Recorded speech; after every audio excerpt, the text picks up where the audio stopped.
हमारा hero Alex के साथ एक भयानक श्राप जुड़ा हुआ है। जो भी चीज एलेक्स टच करता है, चाहे पेड़ पौधे हो, जानवर हो या इंसान हो, वो तुरंत मारे जाते हैं। ये एक श्राप है जो उसे एक जादूगरनी ने दिया था, लेकिन क्यों दिया इसका जवाब एलेक्स के पास भी नहीं है। इस श्राप के चलते वो जैसे यमदूत बन गया हो। एलेक्स की माँ भी उससे डरने लगी। इसी वजह से उन्होंने उसे शहर से दूर एक सुनसान विला में भेज दिया, क्योंकि उनका भी मानना था कि एलेक्स अब एक मौत का दूत बन चुका है। लेकिन अब एलेक्स इस विला में अकेला नहीं है। एलिस नाम की एक मेड उसके साथ रहती है। एलिस हर रोज नए नए तरीके से एलेक्स के दिल के जज्बात जगाने की कोशिश करती है, लेकिन एलेक्स को ये सब पसंद नहीं आता, क्योंकि उसे डर है कहीं अगर उसने एलिस को गलती से भी छू लिया तो वो मारी जाएगी। उसके मन में ये भी सवाल उठता है कि जब बाकी मेड उसे छोड़कर जा चुकी हैं तो एलिस क्यों अभी तक उसके साथ यहाँ रुकी हुई है। एलिस इन सब बातों पर ध्यान ना देते हुए एलेक्स को कुकी खिला उसे इनडायरेक्टली किस भी कर लेती है। एलेक्स को याद आता है कि जब वो सिर्फ 5 साल का था तब विच ने उसे ये श्राप दिया था। उसे ना तो ये याद है कि वो विच कैसी दिखाई देती थी, ना ये कि विच ने उसके साथ ऐसा क्यों किया। बस इतना याद है कि विच ने कहा था, ना अब तुम किसी से प्यार कर पाओगे ना कोई तुमसे, और अब से तुम जिंदगी भर अकेले रहोगे। एलेक्स अपने इस श्राप को जल्दी से खत्म करना चाहता है ताकि अपनी माँ के पास लौट सके, उस माँ के पास जिसने उसे जंगल के इस बीच इस वीरान बिला में भेज दिया है। तभी गलती से एलेक्स एक पेड़ को छू लेता है और वो पेड़ तुरंत मर जाता है, जिस वजह से उस पेड़ पर लगा झूला भी गिर जाता है एलेक्स के साथ। तब एलिस जानबूझकर एलेक्स को परेशान करने के लिए उसको अपनी पैंटी दिखाने की कोशिश करती है। एलेक्स गुस्से में कहता है कि मैं भी एक लड़का हूँ, मेरे भी जज्बात हैं, अगर तुम्हारी इन हरकतों के चलते मैंने तुम्हें गलती से छू लिया तो तुम मारी जाओगी, इसलिए ये सब मत किया करो। पर एलिस को तो अपने मास्टर को परेशान करिए उनका लाजवाब रिएक्शन देखने में ही सबसे ज्यादा मजा आता है। एलिस एलेक्स के परिवार की ही हेडमेड की बेटी है, जिसे एलेक्स बचपन से जानता है, लेकिन वो 2 साल तक अचानक गायब हो गई थी।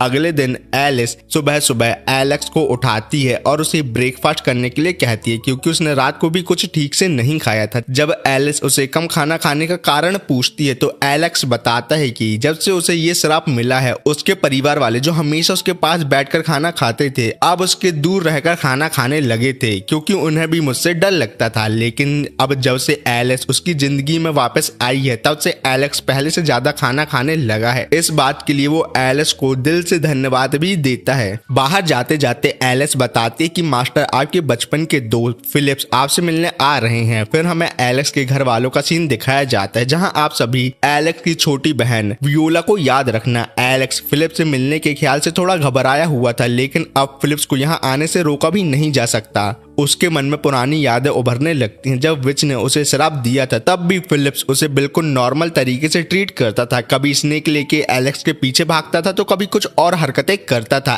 एलिस कहती है, मास्टर आपसे मिलने फिलिप्स आ रहे हैं, इसलिए आपको अच्छे कपड़े पहनने चाहिए, और इसके लिए एक नया सूट भी लेकर आती है और कहती है आप यही मेरे सामने कपड़े बदल लीजिए। जब एलेक्स झिझक दिखाता है तो एलिस मुस्कुराते हुए कहती है, अगर आपको शर्म आ रही है तो मैं पहले अपने कपड़े उतार देती हूँ। लेकिन थोड़ी देर बाद एलेक्स चुपचाप कपड़े पहन लेता है। फिलिप्स से मिलने के लिए एलेक्स अंदर से काफी एक्साइटेड था, क्योंकि वो उसका एक लौता दोस्त था, लेकिन साथ ही ये डर भी था कि क्या वो आज भी उसका दोस्त है या नहीं। एलेक्स हमेशा अपनी कैप पहने रखता है, क्योंकि उसे अपने कर्ली बाल और डार्क सर्कल पसंद नहीं है। उसे लगता है कि ये सब उसे अनुकूल बनाते हैं, लेकिन एलिस ऐसा नहीं मानती। थोड़ी देर बाद फिलिप्स अपने कुछ सर्वेंट के साथ विला पहुंचता है। फिलिप्स को बिल्कुल याद नहीं है कि वो बचपन में एलेक्स के साथ कैसा वक्त बिताया करता था। तभी फिलिप्स के सर्वेंट इस तरह बर्ताव करते हैं जैसे एलेक्स कोई खतरा हो, और ये देखकर एलेक्स उदास हो जाता है। बैठक में चाय पीते वक्त एलिस फिलिप्स से पूछता है कि उसके आने का क्या रीजन है, लेकिन फिलिप्स कोई सही जवाब नहीं देता।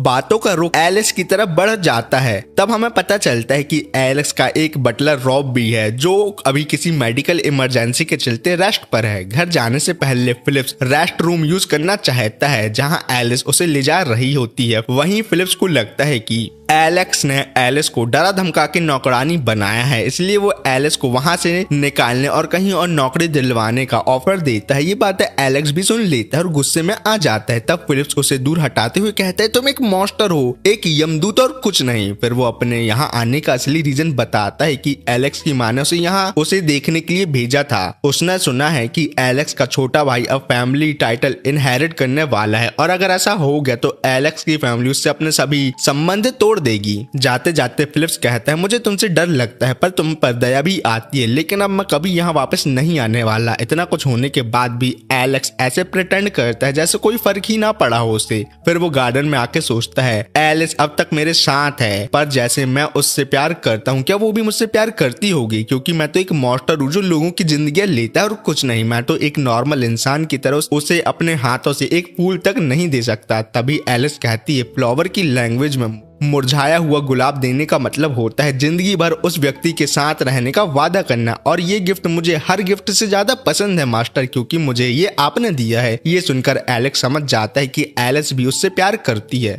एक दिन एलेक्स सोचता है अगर मैं एलिस को देखूं ही नहीं तो शायद वो मुझे अपने शरीर के हिस्सों का दिखावा करके परेशान नहीं कर पाएगी, लेकिन ये सोच भी फेल हो जाती है क्योंकि आंखें बंद होने पर भी कान तो खुले ही रहते हैं और एलिस की हरकतें तो सुनाई देती ही रहती हैं। तभी उसका पुराना बटलर रॉब भी वापस आ जाता है जिसे हमेशा कमर दर्द की समस्या रहती है। अपने बुढ़ापे की वजह से रॉब आते ही एलेक्स का शुक्रिया अदा करता है सब काम संभालने के लिए उसकी गैर हाजिरी में, और तुरंत वापस अपने रोज के कामों में लग जाता है। अब एलेक्स के पास कोई खास काम नहीं बचा, इसलिए उसके पास सिर्फ एक काम है, एलेक्स को परेशान करना। रॉब जो कि बचपन से ही एलेक्स के साथ है और वही सिर्फ एक व्यक्ति था जो श्राप लगने के बाद भी उसके साथ इस जंगल के विला में रहने आया था। इसी वजह से रॉब एलेक्स के लिए एक पिता समान बन गया है। तभी रॉब बिजली की रफ्तार से अपने सभी काम निपटा कर एलेक्स के लिए चाय बना के लाता है। ये सब देखकर एलेक्स उससे कहता है कि अब वो अकेले इतना काम ना करे क्योंकि अब वो बूढ़ा हो चुका है और इस उम्र में इतना मेहनत करना ठीक नहीं। रॉब अपने मालिक की बात मान जाता है और एलिस के साथ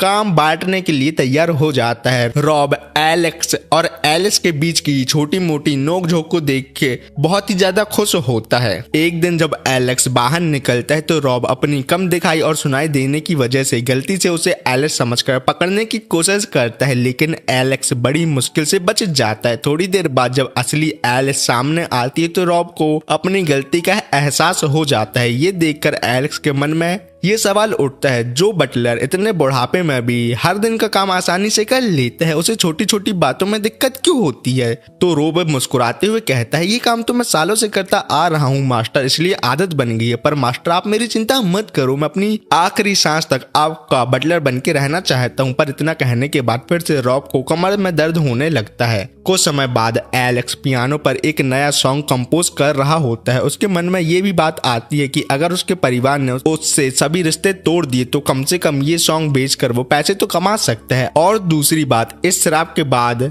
जिसका अब तक कोई हल नहीं मिला, उसके जीवन में सिर्फ पियानो बजाना ही एक सुकून भरा काम रह गया है। तभी एलिस फिर से अपने शरीर का दिखावा करके एलेक्स को परेशान करने आ जाती है। एलेक्स गुस्से में बोलता है जब तक रॉब आराम कर रहा है तुम उसके सभी काम संभाल लो और मुझे परेशान करना बंद करो। लेकिन जब एलिस काम में लग जाती है तो एलेक्स उसे देखता रहता है जिससे वो अपने सॉन्ग पर ध्यान नहीं दे पाता। तब वो एलिस को पास बैठाकर अपना नया कंपोज किया सॉन्ग सुना जो एलिस को बहुत अच्छा लगता है। ये सॉन्ग एलेक्स ने सिर्फ एलिस के लिए लिखा होता है, बस पहली बार अभी उसे सुना रहा होता है। फिर जब एलेक्स पियानो पर ही थोड़ा आराम करने के लिए लेट जाता है तो एलेक्स चुपके से एक छोटी सी इनडायरेक्ट किस करके फिर से उसे परेशान करने लगती है। उसके बाद सीन बदलता है और वियोला पर आता है जो अपने डाइटिंग के चक्कर में बिना कुछ खाए बाहर निकलती है और अपने बटलर को कहती है कि कल किसी जगह जाने के लिए कैरेज तैयार रखना, ओके। एलेक्स सोचता है कि आज का दिन कितना शांत और अच्छा जा रहा है, पर तभी अचानक उसकी छोटी बहन वियोला बिना बताए उसके घर आ जाती है। जब एलेक्स एलिस से पूछता है कि उसने वियोला को घर के अंदर आने क्यों दिया तो एलिस कहती है वियोला आपकी बहन है मास्टर, तो मैं उन्हें अंदर आने से कैसे रोक सकती हूँ। वियोला डाइटिंग की सभी बातें भूलकर तुरंत मिठाइयों पर टूट पड़ती है और एलिस से चाय बनाने को कहती है। तभी उसकी नजर एलेक्स और एलिस के बीच बढ़ते हुए रिश्तों पर पड़ती है और उसे लगता है कि उसका भाई अपनी नौकरानी से प्यार करने लगा है। इसीलिए वो एलिस को कुछ टिप देने लगती है जिसका नाम रखती है वो वियोला मेथड। इस मेथड में सिखाया जाता है कि कैसे अपनी नेगेटिव बातों को छुपाकर लोगों को अपनी पॉजिटिव चीजें दिखानी चाहिए। जैसे वियोला अपने गोल चेहरे को लंबे बालों से छुपाती है, लेकिन थोड़ी देर बाद ही वियोला मानने लगती है कि इस सब का कोई फायदा नहीं है क्योंकि उसका भाई तो हमेशा नालायक ही रहेगा, उसे कुछ भी सिखाने का कोई मतलब नहीं है। एलेक्स बताता है कि उसकी छोटी बहन एक नॉर्मल लड़की की तरह है जिसे लव लाइफ और गॉसिप करना बहुत पसंद है, है, लेकिन उसका ये बेकार सा व्यवहार एलेक्स से बर्दाश्त नहीं होता, इसलिए वो वियोला से कहता है कि अब उसे वापस चले जाना चाहिए। लेकिन उसे ये भी पता है कि अगर माँ को वियोला के उसके विला में आने की बात पता चली तो वो बहुत गुस्सा होंगी। कुछ समय बाद वियोला के जाने का वक्त हो जाता है। जाते जाते वो कहती है, जल्दी से अपना शराब खत्म करो और सबके साथ मिलकर रहने आ जाओ घर भैया। ये सुनकर एलेक्स खुश हो जाता है, लेकिन तुरंत वियोला हंसी में कह देती है, मैं तो मजाक कर रही थी, सीरियस नहीं लो मेरी बातों को। तभी वियोला रोब से टकरा जाती है और उसे देखकर शर्माने लगती है। ये देखकर एलेक्स को समझ आता है कि वियोला मेथड किसी काम का नहीं है और उसकी छोटी बहन को बुढ़े आदमी पसंद है। वियोला के जाने के थोड़ी देर बाद विला में पता नहीं कहां से एक काली बिल्ली आ जाती है। उस बिल्ली को देखकर एलेक्स घबरा जाता है, क्योंकि उसे डर होता है कि कहीं उसने गलती से उसे छू लिया तो बिल्ली मर जाएगी। इसीलिए वो तुरंत एलेक्स को बुलाता है, जो उस बिल्ली को संभाल लेती है। पर अचानक वो बिल्ली एलेक्स के पीछे पड़ जाती है। रास्ते में रोब भी मिलता है, जिसे बुढ़ापे की वजह से लगता है उसका मास्टर घोड़ा बन के घूम रहा है और एलेक्स की मदद करने की बजाय ये बता रही होती है कि मास्टर बिल्ली ने मेरी ड्रेस फाड़ दी। थोड़ी देर बाद सबको समझ आता है कि बिल्ली को एलेक्स का हरा पेंडेंट चाहिए था। तभी उस बिल्ली से एक छोटी सी चिट्ठी मिलती है, जिसमें लिखा होता है, मुझे तुम्हें छोड़ने के लिए माफ कर देना।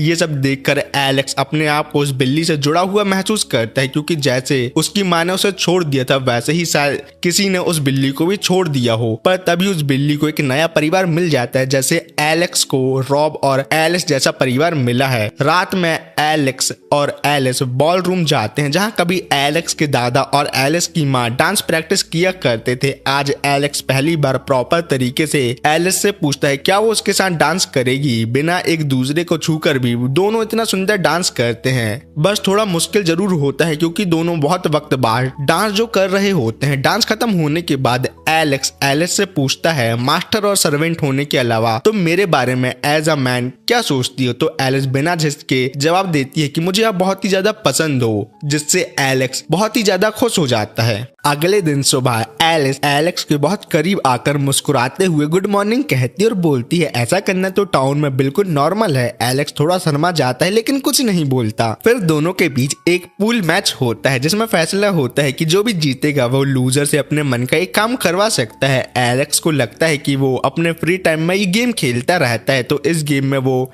एलिस से बेहतर ही होगा। जब एलेक्स जीतने ही लगता है तो एलिस अपनी नॉटी बातों से उसे डिस्ट्रैक्ट करके फाउल करवा लेती है और पेनाल्टी शॉट लेकर मैच जीत जाती है। जीतने के बाद एलेक्स सोच में पड़ जाता है कहीं एलिस कोई अजीबो गरीब या शर्मिंदा करने वाला काम न करवा ले। लेकिन एलेक्स के अरमान जगाते हुए उसमें पानी छिड़क कर बोलती है, मास्टर आपको मेरे साथ टाउन घूमने चलना होगा और कुछ नहीं। एलिस की ये रिक्वेस्ट इसलिए होती है क्योंकि आज टाउन में एक फेस्टिवल है, जहाँ सभी लोग अलग अलग तरह के यूनिक कॉस्ट्यूम पहनकर आते हैं। एलिस कहती है कि अगर एलेक्स ठीक से कपड़े पहने तो भीड़ में भी किसी से टकराने पर कोई मरेगा नहीं। लेकिन एलेक्स को भीड़ भाड़ वाली जगह पसंद नहीं है, पर एलिस इतने क्यूट तरीके से उससे पूछती है कि वो इनकार नहीं कर पाता। फिर दोनों टाउन के फेस्टिवल में जाते हैं। एलेक्स ने अपनी बॉडी के आसपास एक स्टील केज पहना होता है, जिससे अगर कोई उससे टकरा भी जाए तो कोई मरने नहीं वाला। वहाँ एलेक्स एलिस की ड्रेस की तारीफ करता है। एलिस का हमेशा से सपना था कि वो किसी नॉर्मल कपल की तरह अपने पार्टनर के साथ फेस्टिवल एंजॉय करने आए, लेकिन ये बात एलेक्स सुन नहीं पाता क्योंकि भीड़ के धक्के से वो गिर जाता है और लोगों के बीच खो जाता है। जब एलिस अपने मास्टर को ढूंढ रही होती है तभी उसे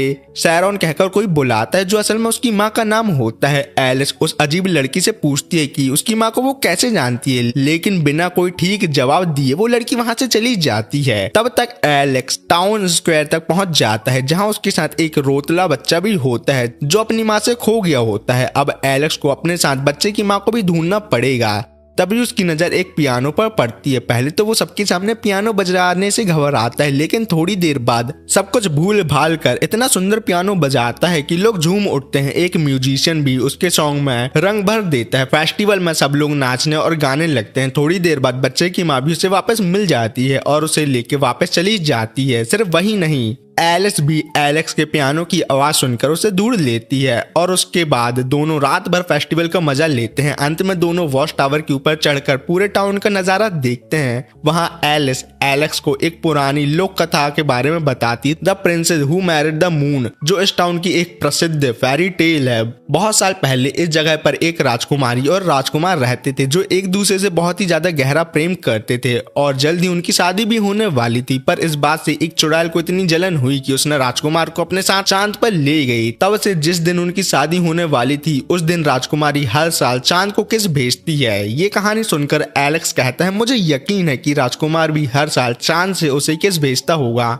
लेकिन फिर भी एलेक्स मानता है कि उसकी और एलिस की कहानी उस फेरी टेल के बिल्कुल उलट है, क्योंकि वो दोनों एक दूसरे के पास होते हुए भी दूर हैं और बाकी सभी लवर की तरह वो ना तो कभी डेट पर जा पाए ना ही कभी एलिस को वो गले लगा पाएगा। ये सुनकर एलेक्स को समझ आ जाता है कि डेट वाली बात एलेक्स ने सुन ली थी। तब एलिस उससे कहती है चाहे हम दोनों कभी एक दूसरे को छू ना पाए पर मैं हमेशा आपके पास रहना चाहती हूँ मास्टर। विला लौटने के बाद एलेक्स को एक छोटी सी चिट्ठी मिलती है जो एलिस ने लिखी होती है, अगर मास्टर आपको नींद ना आए तो आप मेरे रूम में आ जाना। जब एलेक्स उसके कमरे में जाता है तो देखता है कि एलेक्स बिना कपड़ों के होती है, क्योंकि उसका एक नियम है कि घर के अंदर कपड़े ना पहनना। पर एलेक्स के कहने पर वो एक ब्लैक गाउन पहन लेती है। अंदर आने के बाद वो एक सुगंधित कैंडल जला देती है और एलेक्स के लिए चाय भी बनाती है। एलिस की बातों से एलेक्स को लगता है कि जैसे उनके बीच डाटा ट्रांसफर होने वाला है, लेकिन उसे समझ नहीं आता कि वो बिना एलेक्स को छुए ये काम कैसे करेगा। पर एलिस उसके अरमानों पर पानी फेर देती है और कहती है कि उसने तो एलेक्स को यहाँ बस सोने के लिए बुलाया था और कुछ नहीं। सोने से पहले एलेक्स उससे कहता है कि कल रात वो दोनों कहीं जाएंगे साथ में। अगली रात एलिस और एलेक्स एक झील के पास जाते हैं जहाँ 10 साल में एक बार दिखने वाला मीटियोर शावर बहुत अच्छे से नजर आता है। ये जगह एलेक्स को तब मिली थी जब वो 10 साल पहले गलती से यहाँ आ गया था। उसने उस सीन को आज तक नहीं भुला पाया है और आज रात वो तय करके आया है कि मैं आज एलिस को अपने दिल की बात साफ तौर पर बता दूंगा। लेकिन तभी एलिस एलेक्स का हैट पकड़ने के चक्कर में झील में गिर जाती है। एलेक्स उसे पकड़ नहीं सकता और उस समय उसे अपने शराब पर बहुत गुस्सा आता है। तभी एलिस कहती है अगर मास्टर आप सच में मुझसे प्यार करते हो तो मुझे किस करो, अगर मैं किस के वक्त मारी भी गई तो मुझे कोई अफसोस नहीं होगा। पर एलेक्स लास्ट मूवमेंट पर अपने आप को रोक लेता है, जिससे एलेक्स गुस्से में उसे झील में धक्का दे देती है। इन सब के चलते मीटियोर शावर खत्म हो जाता है और एलेक्स का प्रपोज करने का चांस भी चला जाता है। पर अनजाने में एलेक्स कह देता है कि वो आज रात उसे अपने दिल की बात बताने वाला था। रात में आग के पास बैठकर एलिस एलेक्स से कहती है मास्टर अगले 10 साल बाद हम फिर से ये मीटियोर शावर साथ में देखने चलेंगे। इसका मतलब ये होता है कि एलिस हमेशा एलेक्स के साथ रहना चाहती है। अगली सुबह एलेक्स के मन में ये बात चल रही होती है कहीं कल रात उसने एलिस को किस न करके उसकी फीलिंग तो हट नहीं कर दी। पर तभी रॉब और एलिस लाइब्रेरी में एलेक्स के लिए नई डिलीवरी की बुक रखने आते हैं। वहाँ एलेक्स एलिस से बात करने की बहुत कोशिश करता है, लेकिन एलिस उसे इग्नोर करती रहती है और वो हर रोज की तरह अपनी नॉटी हरकतों से उसे परेशान भी नहीं करती। आज ये देखकर एलेक्स के मन में और कंफ्यूजन बढ़ जाता है। कल रात तक तो सब कुछ ठीक था, तो आज अचानक एलेक्स उसे इग्नोर क्यों कर रही है। जब एलेक्स उससे रीजन पूछता है तो एलिस कुछ नहीं बताती, जिससे एलेक्स और भी उदास हो जाता है। रॉब भी समझ नहीं पाता कि उसके मास्टर आज इतना अजीब बिहेव क्यों कर रहे हैं, लेकिन थोड़ी देर बाद एलेक्स को समझ आ जाता है कि शायद झील में गिरने की वजह से एलिस को ठंड लग गई है और अगर वो एलेक्स के पास आएगी तो शायद उसे भी कोल्ड ना हो जाए, इसलिए वो डिस्टेंस बना रही है। तब एलिस उसे कहता है कि अपने कमरे में जाकर रेस्ट करे और वो उसके पास बैठ जाता है, क्योंकि एलेक्स उसे नॉर्मल तरीके से तो ठीक नहीं कर सकता, लेकिन उसके पास बैठकर मॉरल सपोर्ट तो जरूर दे सकता है। तब एलिस कहती है कि ये कोल्ड झील में गिरने की वजह से नहीं बल्कि इसलिए हुआ है क्योंकि रात को वो एलिस को खिड़की से सोते हुए देख रही थी, जहां से उसे ये ठंड लग गई। फिर विंटर का सीजन आ जाता है और रॉब का कहना होता है कि कल स्नोफॉल होने वाला है और सब स्नो के साथ खेल सकते हैं, लेकिन एलिस को ठंड बिल्कुल पसंद नहीं है, इसलिए वो बाहर जाने से मना कर देता है। तब एलिस अपने हाथों से बुना हुआ लाल स्कार्फ उसे देते हुए कहती है जब तक आप ठंड में स्ट्रांग नहीं बनोगे हम दोनों स्नो में एक साथ कैसे खेल पाएंगे। रात भर तेज स्नोफॉल होता है और अगले दिन सब कुछ बर्फ से ढक जाती है। तब एलेक्स और रॉब स्नो के साथ खेलने बाहर आते हैं। रॉब स्नोमैन बनाने में बिजी हो जाता है और एलिस फिर से नए नए तरीके से एलेक्स को परेशान करने लगती है। कुछ देर बाद वो दोनों स्नो बॉल फाइट करने लगते हैं और गलती से एक स्नो बॉल रॉब को लग जाता है। रॉब गुस्से में उन दोनों के पीछे भागता है, लेकिन वो इतने दिनों बाद अपने मास्टर को खुश देख बहुत ही ज्यादा खुश होता है। आखिर में सब स्नोमैन बनाकर और खेल खत्म करके विला लौट आते हैं। विला में एलिस नोटिस करती है कि उसकी माँ की दी हुई एक ईयरिंग बर्फ में गिर गई है और तेज स्नोफॉल की वजह से अब बाहर जाकर उसे ढूंढना मुश्किल है। ये बात एलेक्स छुपके सुन लेता है। रात के अंधेरे में एलिस को बिना बताए एलेक्स उनकी ईयरिंग को बर्फ में ढूंढने जाता है, पर कुछ देर बाद ठंड और थकान के कारण एलेक्स बर्फ में गिर जाता है और बेहोश हो जाता है। तभी एक व्हाइट बैट एलेक्स के मैंशन में रास्ता भटकते हुए आ जाती है और अपने ह्यूमन फॉर्म में आती है, क्योंकि वो लड़की एक विच होती है। वो लड़की बहुत ही ज्यादा भूखी भी होती है। तभी वो बेहोश एलेक्स के पास जाकर उसे अपना हाथ देके उठाने की कोशिश करती है। जब एलेक्स होश में आता है तो उसे अपने कर्ज के बारे में बताता है और ये भी कहता है कि वो यहाँ अपनी मेट की ईयरिंग ढूंढने आया है। ये सुनकर वो चुड़ैल यानी विच बहुत हैरान हो जाती है और कहती है कि तुम सिर्फ एक मेट के लिए इतना सब कर रहे हो। स्प्रिंग के बाद बर्फ पिघलने पर ईयरिंग वापस मिल जाएगी, तो इतनी मेहनत नहीं करो। और अपने यहाँ आने का रीजन बताती है कि वो अपने चाइल्डहुड फ्रेंड से अलग हो गई है, इसलिए कुछ खाने के लिए वो उसके मैंशन तक आ गई। पर एलेक्स को तो अपनी मेड एलिस को वो ईयरिंग हर हाल में ढूंढ के देना ही है, क्योंकि वो उनमें बहुत ही प्रिटी लगती है। दूसरी बात ये है कि अगर ईयरिंग स्प्रिंग तक बर्फ में पड़ी रही तो उनमें रस्ट लग जाएगा। ये सब देख और सुनकर वो चुड़ैल अपनी फायर मैजिक यूज करके पूरे एरिया की स्नो मेल्ट करती हो और एलेक्स को ईयरिंग ढूंढ के दे देती है और अपनी असली आइडेंटिटी बताती हुए कहती है कि उसका नाम कफ है। इसके बाद एलेक्स कफ को मैंशन के अंदर ले आता है, क्योंकि उसे विच के बारे में कुछ इन्फॉर्मेशन चाहिए। लेकिन जल्द ही ये बात सामने आती है कि कफ भी एलेक्स के ऊपर लगे कर्ज को हटा नहीं सकती। पर जब एलेक्स को ये समझ आता है कि उसका मास्टर उसकी ईयरिंग ढूंढने के लिए बर्फ में गया था, तो वो बहुत गुस्सा हो जाती है। पर तभी कफ उसे पकड़ के वॉशरूम नहाने के लिए ले जा लेती है, जिससे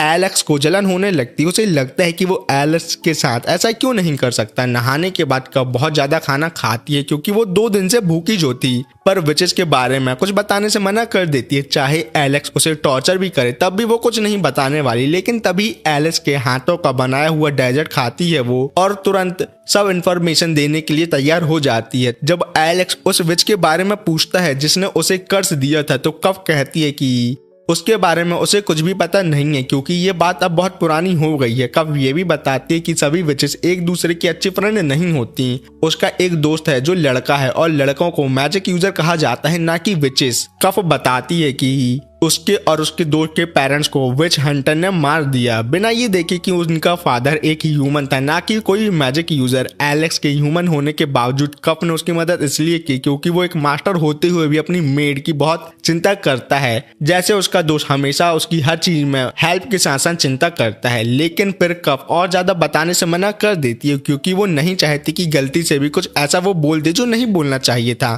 कफ की बातों से एलेक्स को समझ आ जाता है कि कफ अपने दोस्त को पसंद करती है। ये बात सुनते ही कफ बिना कुछ कहे व्हाइट बैट में ट्रांसफॉर्म हो जाती और शर्मा के वहां से उड़ जाती है। अगले दिन एलिस को याद आता है जब वो छोटी थी तब बाकी सारे नोबल बच्चे उसका मजाक उड़ाते थे और उसे परेशान करते थे, क्योंकि वो एक मेड की बेटी थी। पर एलेक्स ऐसा नहीं था। वो हमेशा उसका सपोर्ट करता था और कहता था कि एलिस तुम तो विंटर में एक स्नो फेरी जैसी लगती हो। और आज भी एलेक्स बिल्कुल नहीं बदला। वो प्रेजेंट में भी फिर से उसे स्नो फेरी बोलता है, जिससे उसे अब वाकई में प्यार हो गया है। एक दिन एलेक्स से कहते हैं तुम एक ही मेड यूनिफॉर्म पहन के रोज रोज बोर नहीं हो जाती, एक काम करते हैं, चलो तुम्हारे लिए कुछ न्यू यूनिफॉर्म लेके आते हैं। पर एलिस इन सब बातों को इग्नोर करके फिर से एलेक्स को परेशान करने लगती है अपने हमेशा वाले नॉटी तरीके से। कुछ देर बाद वियोला फिर से अपने भाई से मिलने और स्वीट खाने के लिए मैंशन आती है। जैसे ही उसकी नजर रॉब पर पड़ती है वो अजीब तरीके से बिहेव करने लगती है। तब एलेक्स से पूछता है तुम्हें ओल्डर लोग ही पसंद क्यों आते हैं? वियोला कहती है क्योंकि मेरे एज के लड़के तो सिर्फ बचपना करते हैं, बिल्कुल भी मैच्योर नहीं होते वो लोग, नल्ले कहीं के। एलेक्स कहता है पर रोब तो एक सर्वेंट है। तब वियोला गुस्से में बोल पड़ती है तो तुमने भी तो अपनी मेड से प्यार कर बैठा, उसका क्या? जब वियोला चाय और स्वीट खा रही होती है तब वो डिसाइड करती है कि देखते हैं एलिस किस टाइप की लड़की है। उसके साथ कुछ अजीब हरकतें वो करती है जिससे एलेक्स को अपनी ही बहन से जलन होने लगती है। पर वियोला उसे शांत रहने के लिए कहती है और बोलती है वहां शांति से खड़े रहो। एलिस को वियोला अपना वियोला मेथड सिखाती है जिसमें क्यूट फेस बनाना होता है। जब एलेक्स का क्यूट फेस देखता है तो उसे उससे और भी ज्यादा प्यार होने लगता है। लेकिन तभी वियोला के जाने का टाइम हो जाता है। वो रोब से प्रॉपर बात भी नहीं कर पाती। वह शर्माते हुए एक हल्का सा बाय कह के चली जाती है। कुछ दिनों बाद वियोला फिर से सिर्फ रोब से मिलने आती है। रोब से उसे पता चलता है कि एलेक्स और एलिस किचन में कप यानी विच को फिर से बुलाने के लिए स्पेशल खाना बना रहे हैं। एलेक्स वियोला की हेल्प करने के लिए कहता है कि चलो ब्रेड बनाना चाहिए हमें, और डो बनाने का काम वियोला और रॉब साथ मिलकर करेंगे। वियोला रॉब के साथ मिलकर ब्रेड बनाना एंजॉय करती है। उसे लगता है जैसे दोनों एक न्यूलीवेड कपल हों, लेकिन रॉब साफ साफ कह देता है, वियोला आप मेरे लिए बहुत ही ज्यादा छोटी हो। अगर मैं सही एज पर शादी कर लेता तो तुम्हारी एज की मेरी एक ग्रैंड डॉटर होती। पर इन सब बातों का वियोला मैडम पर कोई असर नहीं पड़ता।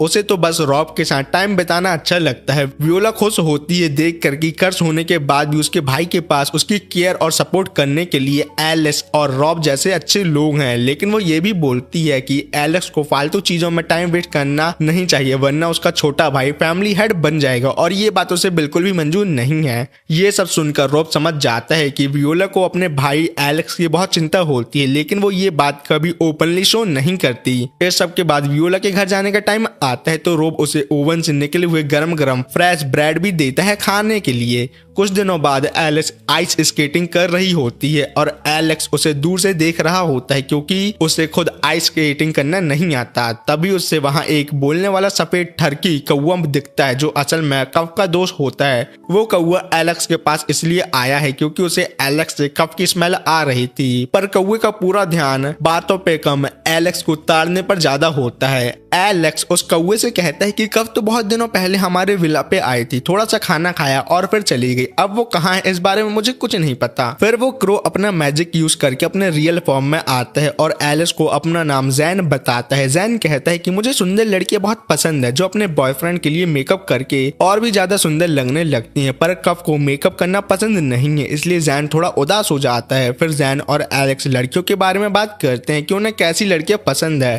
पर एलेक्स उसे साफ कह देता है कि एलिस से दूर रहे क्योंकि एलिस उसकी है। तभी एलिस अपने पॉम से कफ को बाहर निकालती है जो व्हाइट बैट फॉर्म में इतनी ठंड में नीचे में उसमें मिली थी, इसलिए उसे गर्म रखने के लिए एलिस ने उसे अपने पॉम के अंदर छुपा लिया। जैन कफ पर गुस्सा होता है क्योंकि वो बिना बताए चली गई थी और अब जाके मिली है, लेकिन ये सब बातें भूलकर कफ और एलेक्स आइस स्केटिंग सीखने की कोशिश करते हैं। जब जैन एलेक्स की ज्यादा तारीफ करता है तो कफ गुस्से में उसका फेस जला देती है। एलेक्स इन दोनों को इतना क्लोज देखकर थोड़ा जलन फील करता है। आखिर में जब कोई भी स्केटिंग ठीक से नहीं सीख तो सब मिलकर एक साथ स्केटिंग करते हैं। विला के बाहर कफ और जैन एलेक्स की मदद करने के लिए तैयार हो जाते हैं, इसलिए वो एलेक्स को नेक्स्ट ब्लड मून की रात विच की गैदरिंग में ले जाएंगे जिसे विच सैबत कहा जाता है। वहाँ एलेक्स को खुद उस विच का पता लगाना होगा जिसने उसे कर्ज दिया था, और अगर कुछ गलत होता है तो जैन और कफ सब कुछ हैंडल कर लेंगे। उनके जाने के बाद एलिस क्यूट पेज बनाते हुए एलेक्स से कहती है मुझे भी अपने साथ लेके चलो विच सबाथ में, क्योंकि उसे भी उस विच से मिलना है जो उसे टाउन फेस्टिवल में मिली थी। रात में वियोला एलिस के रूम में सोने आती है क्योंकि एलेक्स ने उसे रॉब के साथ एक ही रूम में सोने से मना कर दिया था। तब वियोला और एलिस एक छोटी सी लड़कियों वाली पार्टी करती है जहाँ वियोला बताती है कि उसे रॉब पर क्रश है। एलिस भी इनडायरेक्टली कहती है कि उसे भी एलेक्स से प्यार हो गया है। वियोला कहती है कि उसकी माँ ने हमेशा उसके भाइयों को इम्पोर्टेंस दी है पर उसे हमेशा इग्नोर किया गया है, इसलिए उसे एक बड़ी सिस्टर चाहिए थी जो उसे पैम्पर करे। जब वियोला सो जाती है तो एलेक्स उसे देखने आता है। तब एलिस कहती है कि मास्टर कल से आप वियोला की बहुत ज्यादा तारीफ करना क्योंकि ये सब सुन के उसे बहुत अच्छा लगेगा।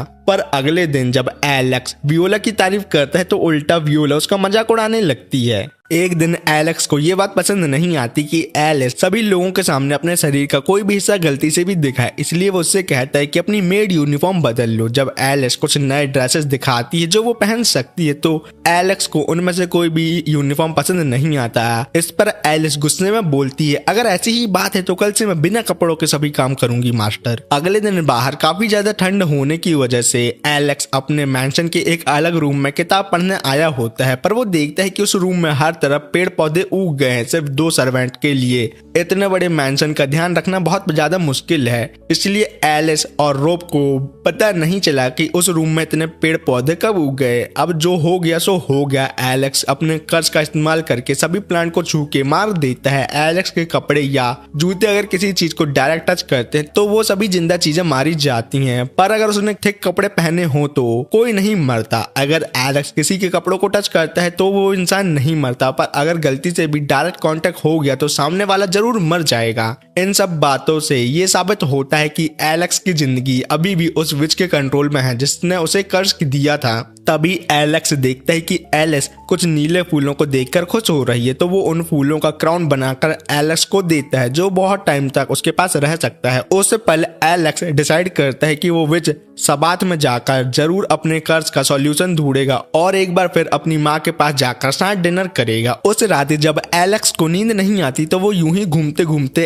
एलेक्स से टकरा जाता है जो बिना कपड़ों के नहाने आई होती है, और गलती से ब्लैक कैट उसका गाउन लेके भाग जाती है। और मेड यूनिफॉर्म अभी वॉश होने के बाद ड्राई नहीं हुई होती, इसलिए एलेक्स उसे भी पहन नहीं सकती अभी। ये सब सुनकर एलेक्स उस बिल्ली से गाउन लाने का ठान लेता है, पर एलिस जिद करती है कि वो भी साथ चलेगी क्योंकि बिना कैट को टच किए एलेक्स कैट से गाउन नहीं ले सकता। तब एलेक्स अपना कोट उतार कर एलिस को पहनने को देता है, जिससे एलिस बहुत ही ज्यादा खुश हो जाती है। आगे जाकर कुछ नोटी बातें होती हैं, पर जब उन्हें ब्लैक कैट मिलती है तो उसके पास से गाउन कटी फटी हालत में मिलता है, जिसे अब एलिस नहीं सकती। इस बात से एलिस थोड़ी उदास हो जाती है क्योंकि जब एलेक्स ने उसे पहली बार इस गाउन में देखा था तो उसने उसकी तारीफ की थी और अब वो गाउन खराब हो गया है। पर एलिस को समझ आता है कि ब्लैक कैट ये गाउन अपने बच्चों को ठंड से बचाने के लिए ले गई थी, इसलिए बिना कुछ कहे एलिस वो गाउन कैट को दे ही देती है। वॉशरूम में आने के बाद मेड यूनिफॉर्म अब तक सूख चुकी होती है, जिससे एलिस अब पहन सकती है। वहीं पर वो एलेक्स को अपने साथ नहाने का ऑफर भी देती है, लेकिन ना चाहते हुए भी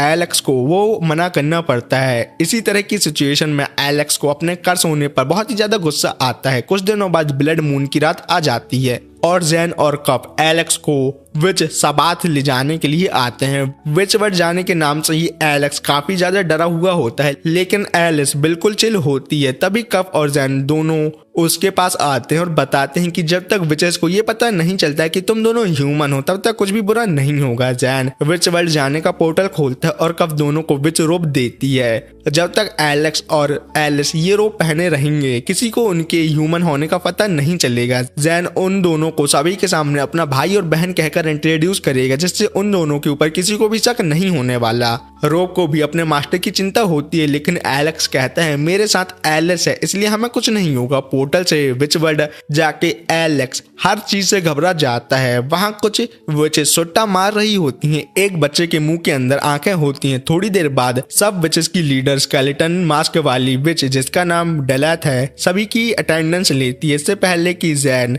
एलेक्स और एलिस को अपने सिबलिंग बताता का पहले ही बोल देती है हमारे बच्चे हैं, जिससे सब हैरान हो जाते हैं। कुछ समय बाद विच सबात खत्म हो जाता है, लेकिन एलेक्स को अपने कर्ज देने वाली विच के बारे में कुछ भी पता नहीं चलता और डेलैथ को पहले से ही पता होता है कि एलेक्स और एलिस ह्यूमन है जिनको कप और जैन यहाँ लेके आए हैं। तभी एलिस डेलैथ से पूछती है मेरी माँ का विच से कोई कनेक्शन था क्या? डेलैथ कहती है मुझे इस बारे में नहीं पता क्योंकि मेरी तुम्हारी माँ से सिर्फ थोड़ी बहुत जान पहचान थी और कुछ नहीं। डेलैथ ये भी बताती है कि उसे एलेक्स को कर्ज देने वाली विच के बारे में पता है। वो मैजिक में बहुत ही एक्सपर्ट थी और उसी की वजह से अब वो मर चुकी है, लेकिन वो कोई आम विच नहीं थी, इसलिए उसके मरने के बाद भी एलेक्स का कर्ज अब तक उसके पास ही है। पर डेलैथ को भी नहीं पता कि इस कर्ज को कैसे हटाया जा सकता है और इससे ज्यादा बताने से मना करते हुए वो एलेक्स का रोब जला देती है, जिससे सबको पता चल जाता है कि वो एक ह्यूमन है। सभी विचेस एलेक्स और एलिस को मारने के लिए उनके पीछे भागने लगते हैं। सुट्टा मारने वाली विचेस अपने प्लान के जरिए एलिस को पकड़ने का ट्राई करती हैं, लेकिन एलेक्स उसे बचा लेते हैं और दोनों पोर्टल से बाहर आ जाते हैं, जहां कप और जैन उनकी भागने में मदद भी करते हैं। ह्यूमन वर्ल्ड आके विचेस को परेशान करने पर जैन और कप दोनों बहुत ही ज्यादा हंसते और अब उन्हें कुछ समय तक विचेस सबात में जाने से छुटकारा मिल गया और ह्यूमन को सबात में लाने वाली बात वो सभी विचेस थोड़े दिनों में भूल जाएंगे, तो उन्हें कोई प्रॉब्लम नहीं होने वाली। इसके बाद एलेक्स उन दोनों को मदद करने के लिए धन्यवाद कहता है और जो भी डेलैथ ने उसे बताया था वो सभी को बता देता है, लेकिन एलेक्स के मन में अभी भी सवाल होता है कि जैन और कप ने उसकी इतनी मदद क्यों की। तो कप कहती है जब मैं पहली बार तुमसे मिली थी तो देखा था कि तुम किसी और के लिए बर्फ हटा रहे हो, तभी मैंने डिसाइड किया था कि मुझे तुमसे दोस्ती करनी है। और ये कहकर वो दोनों वहां से चले जाते हैं। एलेक्स इस बात से बहुत ही ज्यादा खुश होता है कि अब उसके भी दो सच्चे दोस्त बन गए हैं, इसलिए वो अब और भी डिटरमाइंड हो जाता है कि वो इन सभी के साथ मिलकर अपने कर्ज को जरूर खत्म कर देगा।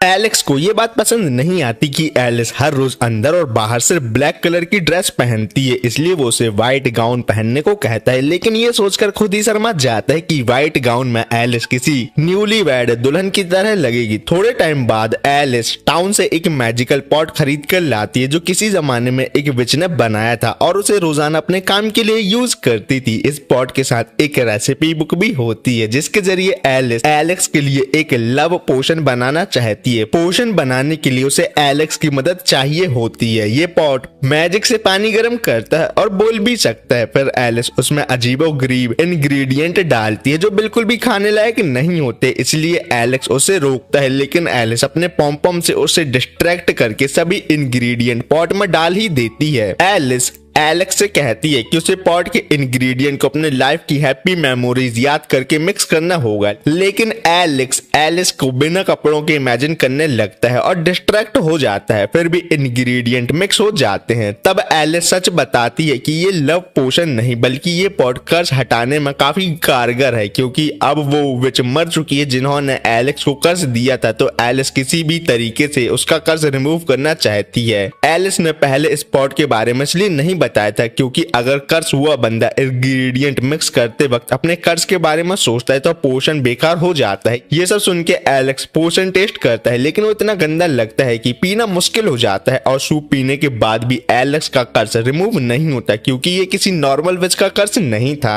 एलिस इस बात से खुश होता है कि एलिस उसे ठीक करने के लिए इतनी कोशिश कर रही है, लेकिन अब एक नया सवाल उठता है, अगर ये मैजिक पॉट को उन्होंने ऐसे ही फेंक दिया तो ये पॉट उन्हें कर्ज भी दे सकता है। इसलिए एलेक्स ये बोलने वाला मैजिक पॉट अपने बटलर रॉब को दे देता है जो खुशी खुशी उसे रख लेता है। लेकिन रॉब इस पॉट को इतना इंपॉर्टेंस देने लगता है कि वियोला चिढ़ जाती है। कुछ दिनों बाद एलिस लाइब्रेरी से एक पुराने पियानोइस्ट का सॉन्ग निकालती है जिसे अगर परफेक्टली प्ले किया जाए तो किसी भी इंसान का कर्ज हटाया जा सकता है, लेकिन इस सॉन्ग को प्ले करते वक्त कई लोग पागल हो चुके हैं। एलिस के धमकाने पर एलेक्स को ये सॉन्ग बजाना पड़ता है, लेकिन जैसे ही वो सॉन्ग बजाता है उसे एक ठग की भूत दिखने लगता है जो सिर्फ एलेक्स को ही दिख रहा होता है क्योंकि सिर्फ सॉन्ग बजाने वाला ही उसे देख सकता है। वो भूत एलिस से मजे लेने लगता है और एलेक्स पियानो बजाने में बिजी होने की वजह से उसकी हेल्प नहीं कर पाता। जब भूत एलिस को किस करने की कोशिश करता है तो एलिस उसकी आंखें फोड़ देती है। तब भूत को समझ आता है कि एलिस उन लोगों में से है जो भूतों को देख सकती है। एलिस से रिजेक्ट होने के बाद भूत एलेक्स को धमकी देता है कि अगर उसने सॉन्ग परफेक्टली नहीं बजाए तो वो जिंदगी भर उसके साथ चिपक कर रहेगा और उसे परेशान करेगा। ये सुनकर एलेक्स अपना पूरा फोकस लगाकर सॉन्ग को परफेक्शन के साथ बजाता है। आखिर में भूत की आत्मा को मुक्ति मिल ही जाती है, लेकिन एलेक्स का कर्ज अभी तक नहीं टूटता। दूसरे दिन सुबह एलेक्स जो आज ज्यादा ही जल्दी उठ गया होता है एलिस को मैंशन ले जाने के लिए उसके रूम आता है। रास्ते में उसे वियोला की एक बात याद आती है, अगर तुम किसी को डरा कर उसका दिल तेजी से धड़काने पर मजबूर कर दो तो वो इंसान तुमसे प्यार कर बैठता है। ये सुनकर एलेक्स भी एलिस को डराने की कोशिश करता है, लेकिन एलिस बिल्कुल भी नहीं डरती। मैंशन पहुंचने के बाद भी एलेक्स उसे हॉरर स्टोरी सुनाता है, लेकिन खुद ही अपनी बनाई कहानियों से डर जाता है जबकि एलिस शांत बनी रहती है। तब एलेक्स एक हॉरर पेंटिंग दिखाकर उसे डराने की कोशिश करता है जो कल ही उसने दीवार से उतार के रखी थी। पेंटिंग में एक औरत खून के आंसू रो रही होती है। जब एलेक्स उस पेंटिंग को वापस वॉल पे लगा हुआ देखता है तो उसे सच में डर लग जाता है, पर एलिस फिर भी नहीं डरती, जो देखकर एलेक्स उदास हो जाता है क्योंकि अगर एलिस का दिल तेजी से नहीं धड़केगा तो उसे एलेक्स से कभी प्यार नहीं होगा। तभी रोब बताता है कि एलिस ने कल ही उस वॉल का खाली स्पेस देखकर पेंटिंग को वहां लगाया था, लेकिन एलेक्स को अकेला उस पेंटिंग को देखकर बहुत डर लग गया था, जिस वजह से वो रेयर प्लांट तोड़ देता है जो 50 साल में एक बार फूल देता है। ये देखकर रॉब को बहुत गुस्सा आता है, इसलिए उससे बचने के लिए एलेक्स अलमीरा में छुप जाता है, लेकिन एलिस उसे आसानी से ढूंढ लेती है। तब एलेक्स बताता है कि जब रोब गुस्सा होता है तो इतना लंबा प्रवचन देता है कि इंसान अपनी गलती का पछतावा ही कर लेता है, पर एलिस के बहुत पास आने की वजह से एलेक्स अलमीरा से बाहर आ जाता है। वो सोचता है कि रॉब को मैंशन के हर कोने का पता होता है, तो अगर वो कहीं और छुप गया तो भी रॉब उसे किसी तरीके से ढूंढ ही लेगा। तो एलिस मस्ती में कहती है, मास्टर आप मेरी ड्रेस के अंदर छुप सकते हो, लेकिन उस सब के बावजूद रॉब एलेक्स को ढूंढ ही लेता है। तब एलेक्स खुद को एलिस बनाकर प्रिटेंड करता है और रॉब को उसकी बुढ़ापे की वजह से कुछ समझ नहीं आता तो वो वहां से चला जाता है। इसके बाद वो दोनों एलेक्स के बेड के नीचे छुपते हैं, जो छुपने के लिए काफी ऑर्डिनरी जगह होती है। वहां एलिस और एलेक्स के बीच कुछ नॉटी बातें होती हैं, लेकिन तभी रॉब फिर से उन्हें ढूंढ लेता है और बताता है कि जब ये जगह मेन रेसिडेंस हुआ करता था तब यहाँ के सर्वेंट एलेक्स की माँ और दादी की ज्वेलरी चुरा कर फ्लावर पॉट में छुपा दिया करते थे, पर वो ज्वेलरी निकाल नहीं पाते थे। आज जब एलेक्स ने गलती से वो फ्लावर पॉट तोड़ दिया तो वो ज्वेलरी मिल गई। एलिस कहती है, मास्टर आपने तो एक ट्रू डिटेक्टिव जैसे काम किया है। ये सुनकर एलेक्स खुश हो जाता है, लेकिन रॉब फिर कहता है, लेकिन मास्टर इतने पुराने पॉट को तोड़ने के लिए आपको लंबा प्रवचन जरूर सुनना होगा मेरा। थोड़े टाइम बाद लाइब्रेरी की एक बुक खोलते ही उनमें से एक लड़की बाहर निकलती है जो कहती है, मुझे एक व्हाइट रैबिट चाहिए जिसके पास पॉकेट वॉच हो। अगर तुम मुझे वो दिला दो तो मैं तुम्हारी एक इच्छा पूरी कर दूंगी। ये सुनकर एलिस और एलेक्स उस रैबिट को ढूंढने के लिए ड्रीम वर्ल्ड आ जाते हैं। वहां एलेक्स का कर्ज काम नहीं करता, लेकिन उसे किसी भी चीज का फील भी नहीं होता। जब एलेक्स एलिस के पॉम पॉम को छूता है तो उसे कुछ भी महसूस नहीं होता, जिससे वो बहुत ज्यादा उदास हो जाता है। फिर वो दोनों रैबिट को पकड़ने की बहुत कोशिश करते हैं, लेकिन वो पकड़ नहीं पाते, तो दोनों फिर वहां का एटमॉस्फेयर एंजॉय करते हैं और आकर मैकिस करने का प्लान बनाते हैं। लेकिन उसी वक्त एलिस की आंखें खुल जाती है और वो रियल वर्ल्ड में लौट आता है। उस लड़की का काम पूरा नहीं हो पाता, इसलिए वो गुस्से में उन दोनों को बुरा भला कहकर वापस बुक के अंदर चली जाती है।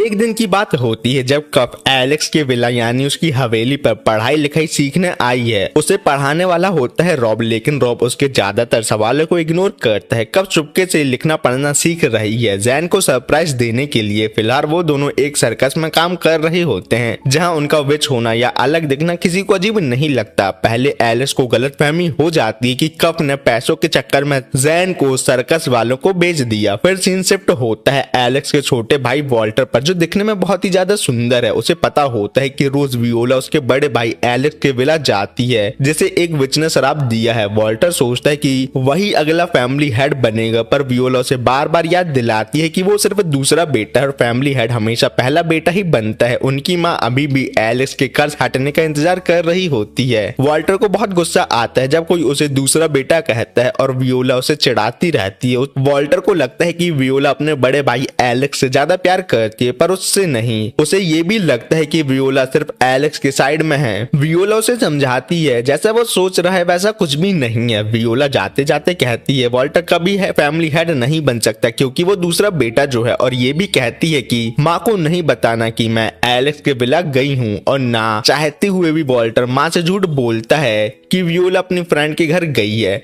फिर जब वियोला एलेक्स के मैंशन पहुंचती है तो वहां उसे कप दिखती है और उसे लगता है कि कप कोई चोर है। वो सोचती है कि अगर मैंने इस चोर को पकड़ लिया तो रॉब मुझे शाबाशी देगा, पर जब वो कप के बड़े बड़े और मुलायम पॉम से टकरा जाती है तो उदास हो जाती है, क्योंकि उसे लगता है जैसे उसकी माँ के आगे कुछ भी नहीं है, इसलिए बड़े होने के बाद भी वो भी फ्लैट ही रहेगी। थोड़ी देर बाद वियोला कप को पकड़ लेती है। तब तक कप को पता चल जाता है कि वियोला एलेक्स की बहन है और सिर्फ उसके साथ खेलना चाहती है। तभी वहाँ एलेक्स और बाकी तीनों आते हैं। जब वो दोनों कप को और वियोला को ऐसे देखते हैं तो उन्हें कुछ गलतफहमी हो जाती है। फिर एलेक्स सब कुछ क्लियर करता है कि कप उसकी दोस्त है जो उससे मिलने आई है। वियोला हैरान हो जाती है कि उसके बड़े भाई ने किसी को अपना असली दोस्त बना लिया है। रॉब वियोला के बालों से धूल हटा रहा होता है, जिसे देख वियोला खुशी के मारे नाचने लगती है। ये सब देखकर एलेक्स को लगता है कि रॉब जानबूझकर वियोला के साथ ये सब करता है। थोड़े समय बाद बाहर तेज स्नो विंड चल रही होती है, इसलिए एलेक्स और एलिस अंदर चेस गेम खेल रहे होते हैं। रूल ये होता है कि अगर एलेक्स जीत गया तो एलिस अपने कपड़े उसके सामने उतार देगी, लेकिन एलिस एलेक्स को हराने के लिए नॉटी हरकतों का यूज करती है। स्नो विंड के वक्त एलिस को अपनी पहली मुलाकात याद आती है जब वो बड़े होने के बाद पहली बार एलेक्स से मिली थी। सीन फ्लैशबैक में चला जाता है जहां एलेक्स कर्ज की वजह से उदास और टूटा हुआ था। एक दिन रॉब जो बटलर है एलिस को मेड के रूप में लेकर आता है। ये बात एलेक्स को पसंद नहीं आती। जब एलेक्स रॉब से पूछता है कि उसने किसकी परमिशन से एक मेड हायर की है तो रॉब कहता है कि उसने एलिस की माँ की परमिशन ली थी। रॉब एलिस को मेड इसलिए बनाना चाहता है क्योंकि बचपन में एलेक्स और एलिस अच्छे दोस्त थे, लेकिन एलेक्स को अपने बचपन की कोई भी यादें याद नहीं होती और ना ही वो उन्हें याद करना चाहता है, इसलिए उसे एलिस के बारे में कुछ भी याद नहीं होता। वो एलिस से कहता है कि वो मैंशन छोड़ के यहाँ से चली जाए, पर एलिस कहती है मास्टर मेरी माँ के मरने के बाद मैं सिर्फ आपको ही याद करती थी, आपसे मिलना चाहती थी और अब मेरे पास और कोई जगह जाने को नहीं है। एलिस को एलेक्स के कर्ज के बारे में पता होता है, इसके बावजूद भी वो उसकी मेड बनना चाहती है। उन दोनों के चले जाने के बाद एलेक्स उदासी में कहता है मुझे अकेला छोड़ दो क्योंकि मुझे अब और नहीं जीना, सिर्फ अकेले मरना है। एलिस को छोटे कमरे पसंद होते हैं, इसलिए रॉब उसे मैंशन के बाहर के एक स्टोरेज रूम रहने के लिए दे देता है। साथ ही बताता है कि मास्टर एलेक्स बहुत अच्छे हैं, पर कर्ज लगने के बाद उनका व्यवहार बदल गया। रॉब एलिस का शुक्रिया अदा भी करता है मेड बनने के लिए और कहता है कि तुम बिल्कुल शैरॉन की तरह दिखती हो, और ये बात एलिस से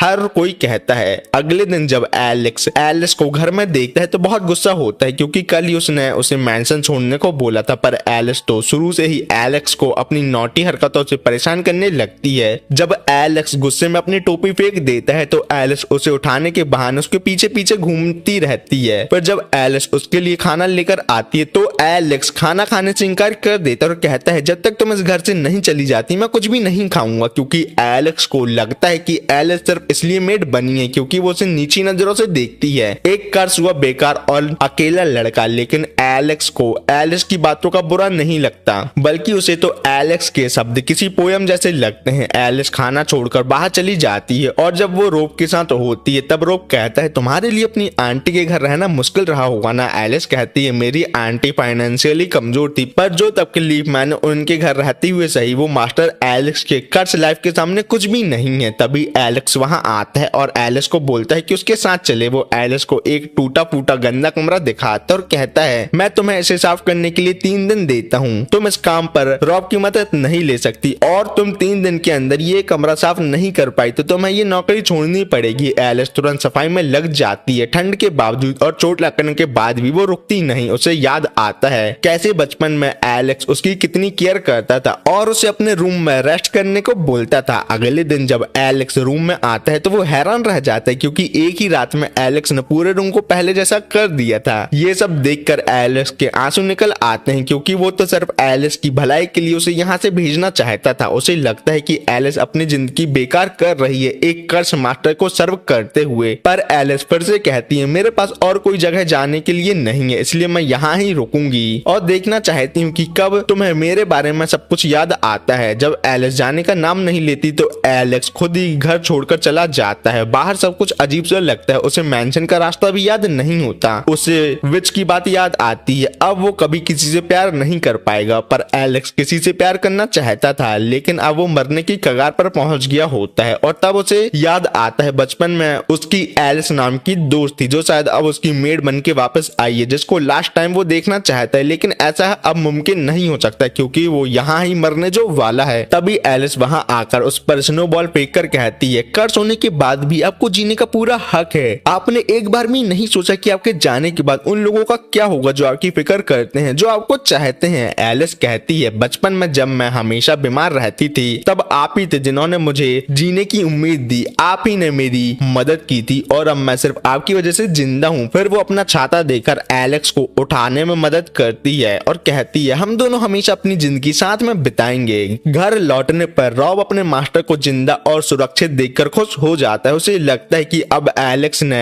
एलिस को अपना लिया है। तब एलेक्स कहता है मुझे एलिस ने बचाया है और शायद मुझे एलिस से प्यार हो गया है। सीन वापस प्रेजेंट पर आता है जहां एलेक्स अपनी यादों में खोया होता है और चेस का गेम हार जाता है। वियोला रॉब को एक गिफ्ट देना चाहती थी लेकिन उसे समझ नहीं आ रहा था कि वो उसे क्या दे सकती है। तब एलिस कहती है आप रॉब को एक सुंदर सा हैंकरचिप्स गिफ्ट के रूप में दे सकती हो। फिर एलिस बताती है कि बहुत जल्द क्रिसमस ईव आने वाली है। ये सुन के एलेक्स को समझ आता है, इसलिए वियोला रॉब को गिफ्ट देना चाहती थी। एलिस ये भी बताती है कि इस क्रिसमस पे जैन और कब भी यहाँ आने वाले हैं, मतलब ये एक तरह की पार्टी होगी। तब एलिस कहती है लेकिन मुझे तो आपके साथ अकेले पार्टी करना ज्यादा पसंद है मास्टर। ये सुन के एलेक्स मैंसन की विंडो और डोर बंद करने चला जाता है। तब एलिस मुस्कुराती हुई कहती है, अरे मैं तो मजाक कर रही थी। एलेक्स के मन में शक होता है, क्या उस जैसा एबनॉर्मल लड़का एक नॉर्मल इंसानों वाली पार्टी में शामिल हो सकता है या नहीं, और क्या वो अपने रोज के कपड़े और टोपी पहन के पार्टी में जा सकता है या नहीं। तब एलिस कहती है, मास्टर आप इन कपड़ों में भी बहुत अच्छे लगते हो, और देखो आज मैंने नई स्टाइल की पैंटी पहनी है। सीन वियोला पर शिफ्ट होता है जो अपनी माँ को क्रिसमस विश करती है। तब माँ कहती है, तुम हर रोज अपने दोस्त के घर चली जाती हो, लेकिन क्रिसमस अपनी फैमिली के साथ बिताना चाहिए, इसलिए आज कहीं नहीं जाना। और माँ वियोला को बच्चों वाली डिजाइन के कपड़े पहनने से मना करती है। ये सुन के वियोला उदास हो जाती है और सॉरी बोलती है और बाहर आके अपने सर्वेंट से कहती है, मैं एलेक्स के विला जाने वाली हूँ सिर्फ अपने ड्राइवर के साथ, क्योंकि एलेक्स भी मेरी फैमिली है, तो मैं मॉम की बात एक तरीके से मान ही तो रही हूँ। ये सब बातें वॉल्टर सुन लेता है और उसे गुस्सा आ जाता है कि वियोला क्रिसमस में भी अपने बड़े भाई के साथ 2 घंटे का ट्रैवल करके एंजॉय करने जा रही है। इस बात से उसका गुस्सा और ज्यादा बढ़ जाता है। कैज में वियोला कहती है, मैंने रॉक के लिए एक परफेक्ट हैंकरचिफ सिलेक्ट कर लिया है, अब बस मुझे अपने अंदर इतनी हिम्मत लानी है कि मैं उसे ये गिफ्ट दे सकूं। तब हमें पता चलता है कि वियोला के ड्राइवर को हटा के वॉल्टर खुद उसका ड्राइवर बन गया है। वो वियोला को विला ले जा रहा है क्योंकि वो भी देखना चाहता है कि उसका कर्ज हुआ बड़ा भाई वहाँ कैसे रहता है, क्या करता है, और उसने डिसाइड कर लिया है कि वो अपने बड़े भाई से कभी नहीं हारेगा और फैमिली हेड तो वही बनेगा। तब तक एलेक्स सोचता है कि क्रिसमस ईव में अगर क्रिसमस ट्री ही नहीं होगा तो पार्टी का क्या मजा। एलिस भी कहती है, क्रिसमस ईव में सेंटा का आना तो बनता है। ये सुन के एलेक्स इमेजिन करता है एलिस को सेंटा के कॉस्ट्यूम में। तब एलिस कहती है, मास्टर मैं आपको खुश करने की पूरी कोशिश करूंगी और एक अच्छा डिनर बना के पार्टी में 4 चांद लगाने की भी कोशिश करूंगी। तभी जैन और कप एक सुंदर सा क्रिसमस ट्री लेकर वहां पहुंच जाते हैं। एलिस उन दोनों का शुक्रिया अदा करती है क्योंकि एलेक्स और उसे समझ नहीं आ रहा था कि ट्री कहां से लाना है। कप डिसाइड करती है कि वो और एलिस ट्री को ऐसे डेकोरेट करेंगे जिससे सेंटा भी वहां रुकने के लिए मजबूर हो जाएगा। ये देख के एलेक्स को समझ आता है कुछ विचेस को सच में सेंटा के एग्जिस्टेंस पर भरोसा है। जब जैन उनकी मदद करने आता है तो तीनों उसे मना कर देते हैं। जैन उदास हो जाता है पर डिसाइड करता है कि जब तक लड़कियां ट्री डेकोरेट कर रही हैं तब तक दोनों लड़के कमरा डेकोरेट करेंगे। तब एलेक्स कहता है, इतने बड़े कमरे को हम चारों मिलकर डेकोरेट करेंगे तो ये काम जल्दी निपट जाएगा। जैन कहता है, हमें लड़कियों से इतना हार्ड काम नहीं करवाना चाहिए, और दूसरी बात अगर कब कोई हार्ड काम करेगी तो सब कुछ बिगाड़ देगी। जैन ये भी बताता है कब बहुत क्यूट है, उसका दिल भी बहुत बड़ा है और वो बचपन से कभी झूठ नहीं बोल सकती। ये सुन के एलेक्स कहता है, अगर तुम्हें कब पसंद है तो तुम्हें अपने दिल की बात उससे कहनी चाहिए और ये तारीफ उसके फेस टू फेस करनी चाहिए, ना कि मुझसे। लेकिन जैन इन बातों को छोड़ के एलेक्स के बारे में कुछ नोटी नोटी बातें सोचने लगता है जिन्हें कब भी सुन लेती है और गुस्से में आकर जैन का चेहरा जला देती है। कुछ समय बाद जब क्रिसमस ट्री डेकोरेट हो चुका होता है, उसमें ज्यादा मेहनत एलेक्स ने की होती है और थोड़ी बहुत कप ने। तब कप जैन से कहती है, देखो ये ट्री कैसा लग रहा है।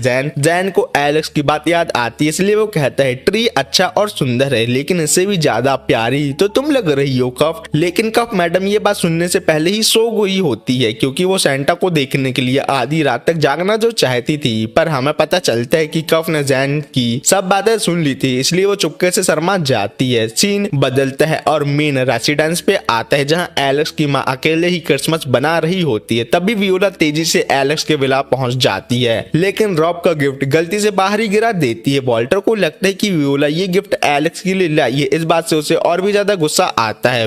विला के अंदर जाके वॉल्टर किसी डिटेक्टिव की तरह पूरी जगह की तलाशी लेता है। उसे पता है कि यहाँ एलेक्स के 2 सर्वेंट भी रहते हैं उसके साथ, पर क्रिसमस ईव के बावजूद विला इतना शांत क्यों है। ये सोच के उसे भी एलेक्स की जिंदगी पर दया आती है। थोड़े और अंदर जाने पर उसे सेंटा का कॉस्ट्यूम मिलता है और पता नहीं क्यों वो उसे पहन भी लेता है। तभी कब वहां आती है और सोचती है क्या ये असली सेंटा है, और वो वॉल्टर से गिफ्ट मांगने लगती है तो वॉल्टर उसे वियोला का गिरा हुआ गिफ्ट दे देता है। पर तब भी कफ उसका पीछा नहीं छोड़ती। जब वॉल्टर को लगता है कफ चली गई तभी कफ अपने बैट फॉर्म में आके वॉल्टर को चिमनी तक ले जाने में मदद करने का ऑफर देती है। दूसरी तरफ विला में वियोला अपने गिफ्ट को ढूंढ रही होती है जो उसे कहीं नहीं मिलता। अंत में वो सभी के पास लौट आती है और सोचती है कि जैन ने शायद कोई मास्क पहना हुआ है। तभी एलिस और रॉब भी वहां पहुंचते हैं। एलिस बताती है कि उन्होंने कप को सरप्राइज देने के लिए रॉब को सेंटा बनाना था लेकिन अब कॉस्ट्यूम घर के अंदर मिल ही नहीं रहा। तब एलेक्स कहता है कप अभी अभी सो के उठ के सेंटा को ढूंढने घर में चली गई है। इसी बीच काला सा वॉल्टर चिमनी से नीचे गिरता है। वियोला तुरंत पहचान जाती है कि उसका भाई है। एलेक्स भी अपने छोटे भाई को इतने सालों बाद देखकर बहुत खुश होता है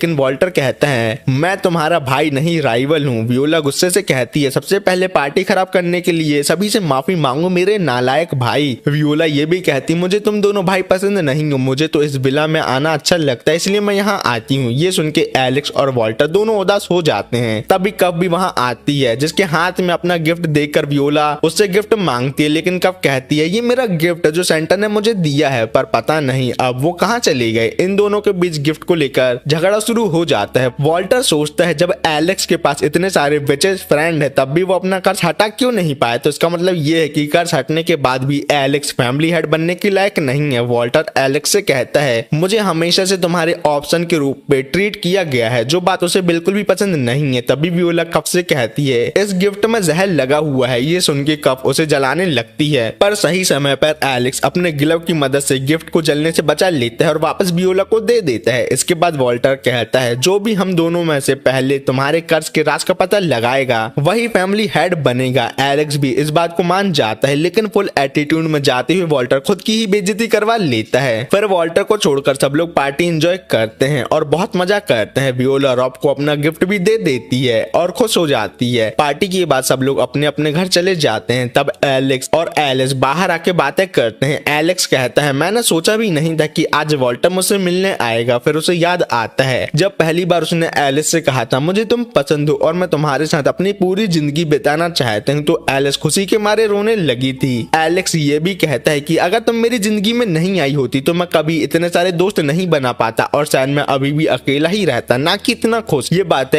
एलिस एलेक्स की तरफ से क्रिसमस गिफ्ट के रूप में ले लेती है और उसे प्रॉमिस करती है कि वो हमेशा उसके साथ ही रहेगी।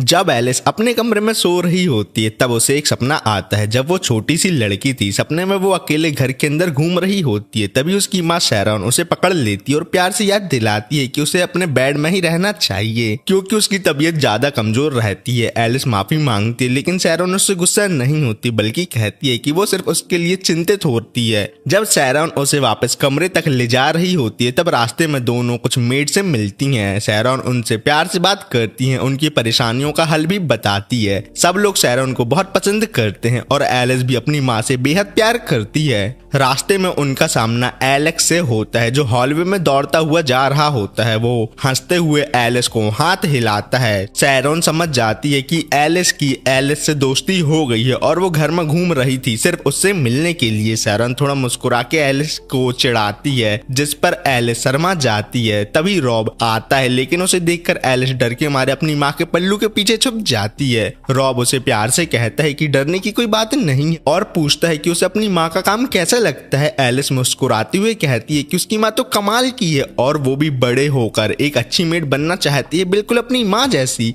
शैरॉन अपनी बेटी की बात सुनकर इमोशनल हो जाती है और उसकी आंखों में आंसू आ जाते हैं। रॉब कहता है कि उसे इंतजार रहेगा उस दिन का जब वो और एलिस एक साथ काम करेंगे और फिर वो चला जाता है। शैरॉन एलिस को बेड तक ले जाकर उसे जोर से गले लगाती है और कहती है कि वो हमेशा उसकी रक्षा करेगी क्योंकि वो उसे बहुत ही ज्यादा प्यार जो करती है। तभी एलिस की आंखें खुल जाती है, वो अपना नेकलेस पकड़ती है और अपनी माँ को याद करके उदास हो जाती है। एलिस की फैमिली डिनर कर रही होती है और उनकी माँ काफी नाराज लग रही होती है। वियोला सोचती है कि क्रिसमस के दिन दोनों बच्चों का गायब होना शायद उनकी माँ की एक लिमिट थी। वो वॉल्टर को दोष देती है कि उसने छुपके पीछा क्यों किया। वॉल्टर फिर दोष एलेक्स पर डाल देता है कि सब उसकी गलती है। फिर सीन जैन पर आता है जिसे वियोला की वो बात याद आती है कि वो कफ का ज्यादा ख्याल रखता है और उसे अकेला भी कुछ काम करने नहीं देता और इसलिए आज कफ अकेले शॉपिंग करने आई है, पर जैन अभी भी उसके पीछे आकर उसका पीछा कर रहा होता है। कफ अपनी शॉपिंग लिस्ट से सब कुछ इकट्ठा कर लेती है और निकलने लगती है, लेकिन शॉपकीपर उसे रोक लेती है पैसे के लिए। कफ कंफ्यूज हो जाती है, उसे समझ नहीं आता कि क्या करे क्योंकि जैन उसके साथ नहीं होता।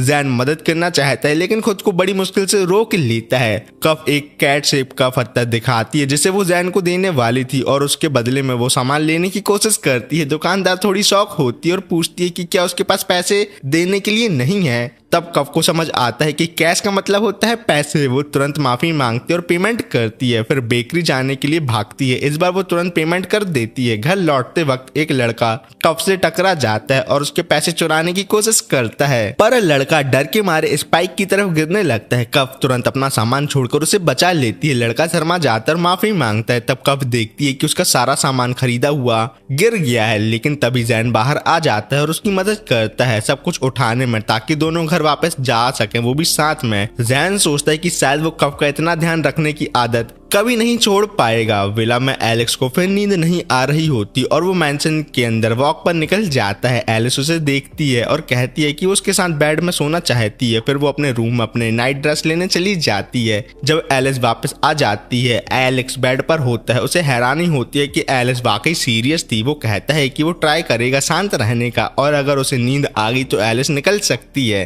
एलेक्स सोचता है कि जिसे वो प्यार करता है वो उसके पास सो रही है, और ये सोचकर उसका दिल जोर से धड़क रहा होता है। एलिस थोड़ा मजाक करती है और पूछती है कि क्या उसकी तरफ घूरते रहने से उसे नींद आ जाएगी। एलेक्स कहता है कि उसे टेंशन हो रही है और इसी वजह से नींद नहीं आ रही। एलिस कहती है कि उसे समझ आता है और कहती है कि वो अपने कपड़े उतार लेती है क्योंकि उसे बिना कपड़ों के सोना पसंद है। एलेक्स तुरंत उसे रोक लेता है, लेकिन एलिस फिर भी अपने कपड़े उतारने लगती है। एलिस को डर लगता है कहीं रॉब ने देख लिया तो क्या होगा, और उसे याद आता है कि उसकी माँ इस बात से बिल्कुल भी खुश नहीं होगी। ये सुन के एलिस उससे उसकी माँ के प्रति भावनाओं के बारे में पूछती है। एलिस स्वीकार करता है कि उसके जज्बात थोड़े उलझे हुए हैं। उसका कहना होता है कि अगर वो शराब तोड़ पाए तो वो अपने परिवार से दोबारा संबंध बनाना चाहता है। वो वादा करता है कि वो अपनी माँ को उनके रिश्तों के बारे में सब कुछ बताएगा, और अगर उसका परिवार इस रिश्ते से खुश नहीं हुआ तो वो अपने परिवार से रिश्ते तोड़ने के लिए भी तैयार है, सिर्फ एलिस के लिए। लेकिन एलिस उसे बीच में ही रोक लेती है और ऐसा ना करने की सलाह देती है। एलेक्स फिर कहता है कि जब समय आएगा तब देखा जाएगा, लेकिन अभी उसका ध्यान सिर्फ शराब तोड़ने पर है। फिर वो कहता है कि अब उसे नींद आ सकती है, इसलिए एलिस जा सकती है। गुड नाइट कहकर एलिस निकल जाती है, लेकिन उसका मन व्याकुल होता है और वो सोचने लगती है कि जब शराब खत्म होगा तो एलिस अपने परिवार के हवेली में वापस चला जाएगा। फिर एलिस रॉब को ढूंढने जाती है। रॉब को याद आता है जब एलिस ने गर्व से उसे वो मिटन्स दिखाए थे जो एलिस ने उसके लिए बुने हुए थे। उस समय एलेक्स बहुत खुश था और बिल्कुल अलग लगता था। जब एलिस पर शराब लगा था तब रॉब को उसकी देखभाल का जिम्मा दिया गया था। रॉब को समझ नहीं आता कि उसे क्या करना चाहिए, क्योंकि उसने कभी किसी बच्चे की परवरिश नहीं की थी। उसे डर था कि बिना औरत की मदद के वो ये सब काम कर पाएगा भी या नहीं। फिर भी उसने इसे एक सम्मान की तरह स्वीकार किया। लेकिन जैसे जैसे एलेक्स बड़ा होता गया उनके बीच तनाव बढ़ने लगा। एलेक्स रॉब से झगड़ा करता और कई बार घर से भी भाग जाता।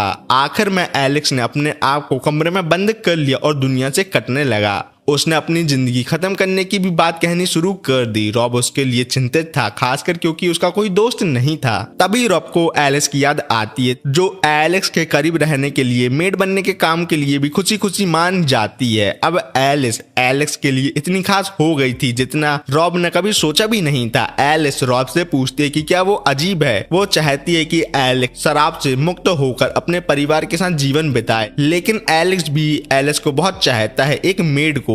एलिस इस प्यार को समझती है, लेकिन जब वो सोचती है कि इससे एलेक्स को अपने परिवार से अलग होना पड़ सकता है तो उसे इस रिश्ते में सुख महसूस नहीं होता। जब रॉब तसल्ली देता है कि उसके जज्बात बिल्कुल सही हैं और कहता है कि अगर दोनों खुश हैं तो वो भी खुश है। इसी बीच एक उल्लू उनके घर को दूर से देख रहा होता है। एलेक्स एलिस के लिए एक खुशनुमा धुन बजाता है। एलिस उसकी तारीफ करती है और एलेक्स कहता है कि ये सिर्फ मिटन्स के लिए शुक्रिया नहीं है, बस उसे खुशी है कि वो एलिस के साथ समय बिता रहा है। एलिस भी वही महसूस करती है और थोड़ा शरारत करने की कोशिश करती है, लेकिन एलेक्स फिर से धुन पर लौट जाता है। फिर वो एलिस को बुलाता है कि वो उसके साथ मिलकर the owl and the cat गाना गाए। एलिस को उसकी आवाज पसंद आती है, दोनों मिलकर गाते हैं और एलेक्स हैरान होता है। एक छोटी सी पोयम उसका दिल इतनी जोर से धड़का सकती है। एलिस कहती है कि उसे भी थोड़ी शर्म सी लग रही है। एलेक्स कहता है कि उसे कभी नहीं लगा था कि एलिस भी ऐसा महसूस कर सकती है। जब दोनों उसके कमरे तक जा रहे होते हैं तब एलेक्स कहता है कि उसे आजकल खुशी महसूस हो रही है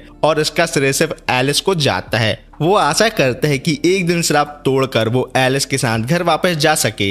एलिस तुरंत गुड नाइट कहती है, हवा में एक किस भेजती है और चली जाती है। कमरे के बाहर निकलते ही वो माफी मांगती है। वो कहती है कि वो सिर्फ एक छोटी सी नौकरानी है और चाहे एलिस कुछ भी सोचता हो, जब वो दिन आएगा तो दोनों ऐसे मिल नहीं पाएंगे जैसे अब मिलते हैं। और ये बात एलिस के मन को चुभ जाती है। वॉल्टर और वियोला स्टोर रूम में किसी क्लू की तलाश कर रहे होते हैं जो एलिस के श्राप को तोड़ने में मदद कर सके। वॉल्टर थोड़ा चिढ़ जाता है और वियोला से कहता है कि उसे तो एलेक्स पसंद है, तो वियोला उसे याद दिलाती है कि मदद करने का आइडिया तो वॉल्टर का ही था। वॉल्टर सोचता है कि अगर उसे श्राप के बारे में कोई सबूत मिल जाए तो वो एलेक्स से एक नहीं 2 कदम आगे हो जाएगा। जैसे ही वो 2 का जिक्र करता है उसका मूड बिगड़ जाता है। इसी बीच वियोला को एक पुराने सर्वेंट की लॉगबुक मिलती है जो उस समय की होती है जब एलेक्स पर श्राप लगा था। वो उसे लेकर तुरंत भाग जाती है और वॉल्टर को सबको साफ करने के लिए छोड़ देती है। हॉलवे में वियोला अपनी माँ गैरबर को देखकर उस किताब को छुपा लेती है। गैरबर उसके कपड़े को लेकर उसकी निंदा करती है और कहती है कि उसे एक नई ड्रेस पहननी चाहिए। जब वियोला अपनी नई ड्रेस पहनकर दिखाने आती है तो गैरबर उसे अप्रूव करती है और कहती है कि उसे हमेशा ऐसे ही कपड़े पहनने चाहिए।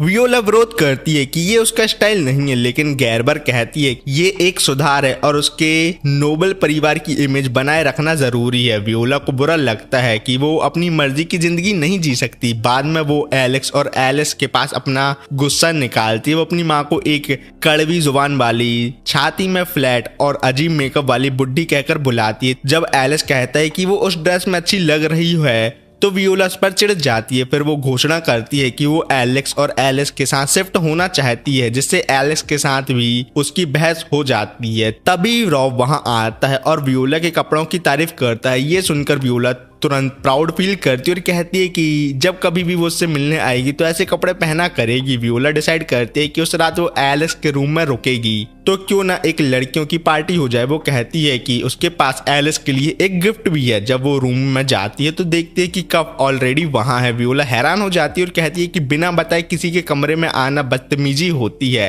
एलिस कहती है कि ये इतनी सीरियस बात भी नहीं है, तो वियोला भी कहती है ठीक है, तुम्हें कोई प्रॉब्लम नहीं है तो मुझे भी नहीं है। फिर वो कप को अपना एक्स्ट्रा नाइट सूट पहनने के लिए दे देती है। तीनों मिलकर वियोला की माँ के बारे में बात करती हैं जो क्रिसमस के मामले में वॉल्टर से काफी नाराज थी। एलिस कहती है कि एलेक्स और वॉल्टर दोनों पर स्ट्रांग होने का प्रेशर है, लेकिन उसे दोनों ही बेकार लगते हैं। काफ वियोला से सवाल करती है कि पहले वो कहती है कि उसे अपना भाई पसंद है और अब वो अलग बिहेव कर रही है। वियोला तुरंत अपना बचाव करती है और बात को बदलकर प्यार पर ले जाती है। वो कप से पूछती है कि उसकी लव लाइफ कैसी चल रही, लेकिन जब कप ये बताने से मना करती है तो वियोला उससे गुदगुदी करने लगती है। एलिस उसे याद दिलाती है कि उसे गिफ्ट भी देना था। वियोला किताब निकालती है जो उसे स्टोर रूम से उठाई थी।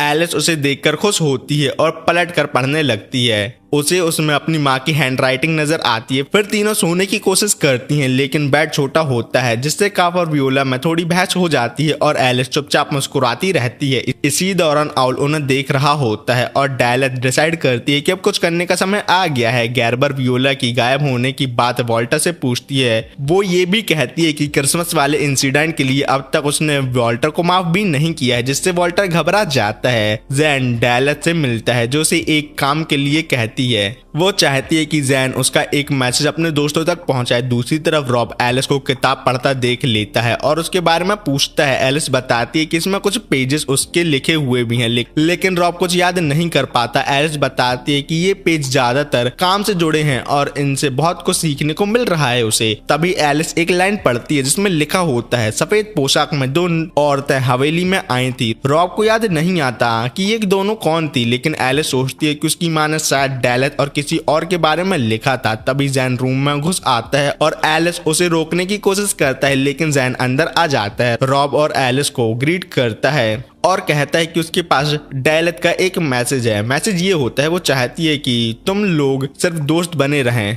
एलिस और एलेक्स दोनों कंफ्यूज हो जाते हैं, लेकिन जैन समझाता है कि डायलत का मतलब था कि एलिस और एलेक्स को जैन और कप से दूर रहना चाहिए, पर एलिस ऐसा करने से मना कर देता है क्योंकि शराब से जुड़े क्लू ढूंढने के लिए उसके पास कुछ लीड होनी जरूरी है जो जैन और कप से उसे मिल सकती है। ये सब सुन के जैन जवाब देता है कि चाहे डायलत कुछ भी कहे, वो और कप एलेक्स की मदद करते रहेंगे। वो कहता है कि अगर एलेक्स बिना कुछ किए ही मर गया तो बड़ा अफसोस होगा, खासकर अगर वो वर्जिन ही रहा। फिर जैन उस किताब किताब के बारे में पूछता है, जिसका जवाब एलिस देती है। वो कहती है कि मैंने इसे अभी अभी पढ़ना शुरू किया है, इसी वजह से मुझे इसके बारे में ज्यादा कुछ नहीं पता। जैन कहता है कि अगर एलिस को उसमें कुछ खास मिले तो उसे बताए। फिर वो कहता है कि अब जब एलिस मिल गई है तो वो एलेक्स के साथ थोड़ा मजाक मस्ती करेगा। एलिस वादा करते है कि वो उन दोनों के लिए चाय लेकर आएगी। थोड़ी देर बाद जब एलिस चाय लेकर आती है तो देखते हैं कि जैन और एलेक्स एक दूसरे से मजाक कर रहे होते हैं। तभी एलिस सुनती है कि एलेक्स जैन को रोक रहा है कि वो एलिस के लिए लव सॉन्ग डेडिकेट ना करे, क्योंकि एलेक्स खुद अपने मुंह से एलिस को आई लव यू बोलना चाहता है और जैन से कहता है कि तुम्हें अपने असली जज्बात कब को बोलने चाहिए, ना कि एलिस को। और इसी तरह उन दोनों की नोकझोंक चालू रहती है, जबकि एलिस डोर के बाहर शर्माती हुई खड़ी होती है। रॉब जब कैंडल जला रहा होता है तब एलिस उससे पूछता है कि उसने जैन को देखा। रॉब बताता है कि जब वो सेकंड फ्लोर पर था तो उसने किसी के सीढ़ियों चढ़ने की आवाज सुनी थी। एलेक्स सोचता है कि शायद जैन मैंशन एक्सप्लोर कर रहा है। इसी बीच एलिस को अपनी किताब नहीं मिलती। दूसरी तरफ जैन रूफटॉप पर जा चुका होता है। डेलेथ ने उसे कह दिया था कि वो किताब मिटा दे क्योंकि उसमें उसके बारे में कुछ हो सकता है। पहले तो जैन ने ऐसा करने से मना किया था, लेकिन डेलेथ ने काफ को नुकसान पहुंचाने की धमकी दी। जब जैन किताब जलाने ही वाला होता है तभी एलेक्स वहां आ जाता है, तो जैन उसे सब कुछ सच सच बता देता है और किताब उसे वापस दे देता है। साथ ही कहता है कि इस किताब में कुछ ऐसा राज है जो डेलेथ छुपाना चाहती है। एलेक्स कहता है कि उसे किताब जला देनी चाहिए क्योंकि कफ की सुरक्षा पहले है। अगर जैन की जगह वो खुद होता तो वो भी एलिस को बचाने के लिए यही करता। जैन बताता है कि डेलेथ इस वक्त एलेक्स, एलिस और बैट पर नजर रखे हुए है। वो मानव दुनिया के सभी जानवरों की आंखों से सब कुछ देख रही है, लेकिन वो सुन नहीं सकती। इसलिए जैन एक रास्ता निकालता है। वो किताब को मैजिक से डिसइंटीग्रेट कर देता है, लेकिन एक छोटा सा टुकड़ा बचा लेता है ताकि बाद में उसे वापस जोड़ा जा सके, क्योंकि ऐसा करने का जैन के पास मैजिक एबिलिटी है। पर ये सब वो डेलेथ की नजर उनसे हटने के बाद ही कर सकता है। ये सब बिलीवेबल लगे, इसलिए जैन एलेक्स से कहता है कि वो दुखी होने का नाटक करे और एलेक्स परफेक्ट एक्टिंग करता है अपना राज छुपाने के लिए। एलेक्स एलिस से कहता है कि उसने किताब उधार ली थी और बाद में वापस करेगा। एलिस राहत की सांस लेती है क्योंकि उसे लगा था कि किताब खो गई है। एलेक्स एलिस से कहता है कि वो उसकी हमेशा रक्षा करेगा। ये सुनकर एलिस हैरान हो जाती है और उसे अपनी माँ की वही बात याद आती है। फिर एलेक्स सोचता है कि डेलेथ क्या छुपा रही है, क्या वो उसके श्राप से जुड़ी चीज है या किसी चुड़ैल की मौत से या फिर किसी और राज से। ये पहली अधूरी है, लेकिन वो इसे जरूर सुलझाएगा। अपने और एलिस के लिए जैन एक बिल्ली को देखता है और उसके साथ फनी पोज करता है, जिससे डेलिस हंस पड़ती है। वो स्वीकार करती है कि जैन उसे चिढ़ाता है और हंसी दिलाता है, लेकिन जो उसने देखा उससे वो अभी के लिए खुश है और सब कुछ वैसे ही छोड़ने का फैसला करती है। अपना मास्क उतार कर वो एक रूम में जाती है और कहती है कि लगता है कि किस्मत और कर्मा सच में होते हैं। फिर दिखाया जाता है कि सैरॉन एक बॉक्स में पड़ी होती है। एलेक्स एक लेटर प्राप्त करता है अपनी माँ गैरबर से, जिसमें लिखा होता है कि वो एक हफ्ते बाद हाउस में उससे मिलके बात करना चाहती है। एलिस एलेक्स से मिलती है और पूछती है कि मेन हाउस जाने के बारे में उसका मन कैसा है। एलेक्स कहता है कि उतना अच्छा नहीं लग रहा क्योंकि अभी तक उसका श्राप नहीं टूटा, इसलिए उसे नहीं पता कि उसकी माँ क्या कहेगी। एलिस उसे तसल्ली देती है कि सब कुछ ठीक हो जाएगा और कहती है कि उसे थोड़ा चेयर अप होना चाहिए। एलेक्स थोड़ा घबराया हुआ होता है क्योंकि उसकी माँ ने कभी पहले उससे मिलने के लिए नहीं बुलाया और हमेशा रॉब ही मेन हाउस से संबंध बनाए रखता था। एलेक्स ने बचपन में ही उस विला में आने के बाद से अपनी माँ को नहीं देखा है, लेकिन इसका मतलब ये नहीं है कि वो अपनी माँ से मिलना नहीं चाहता। एलेक्स आगे कहता है कि असली बात यह है कि वो चाहता था कि जब उसका श्राप टूट जाए तभी वो अपनी माँ से मिले और उसे तकलीफ होती है सोचकर उसकी माँ शायद समझे कि कुछ भी बदला नहीं है, जिससे वो दुखी है। एलिस उसे सांत्वना देती है। फिर वो कहती है कि अगर एलिस चाहे तो वो उसके साथ चल सकती है। ये सुनकर एलेक्स खुश होता है। जब एलिस चली जाती है तो एलेक्स उसके बारे में सोचता है और डिसाइड करता है कि वो एलिस और उसके रिश्ते के बारे में अपनी माँ से जरूर बात करेगा। गाड़ी में एलिस एलेक्स से पूछती है कि उसे अपने फैमिली स्टेट के बारे में क्या याद है। एलेक्स कहता है कि उसे सिर्फ पियानो बजाना या मस्ती करना याद है? फिर वो एलिस से पूछता है और एलिस कहती है कि उसे सिर्फ एलेक्स याद है और कुछ नहीं। जब दोनों पहुंच जाते हैं, वियोला उनका स्वागत करती है और कहती है कि गैरबर ने एलिस को तुरंत मिलने बुलाया है। एलिस स्टाफ से मिलने चली जाती है और एलेक्स को हवा में एक प्यार भरी किस भेजती है, जिससे एलेक्स शिकायत करता है कि वो उसे अकेला छोड़कर क्यों जा रही है। वियोला और वॉल्टर एलेक्स को गैरबर के रूम तक ले जाते हैं। रास्ते में वॉल्टर स्वीकार करता है कि उसने ही गैरबर को वियोला के विला जाने के बारे में बताया था और शायद इसी वजह से एलेक्स को बुलाया गया है। एलेक्स उससे कहता है कि चिंता मत करो, जिसके बाद एलेक्स रूम के अंदर जाता है और बाकी दोनों बाहर इंतजार करते हैं। अंदर जाकर गैरबर कहती है कि काफी समय हो गया।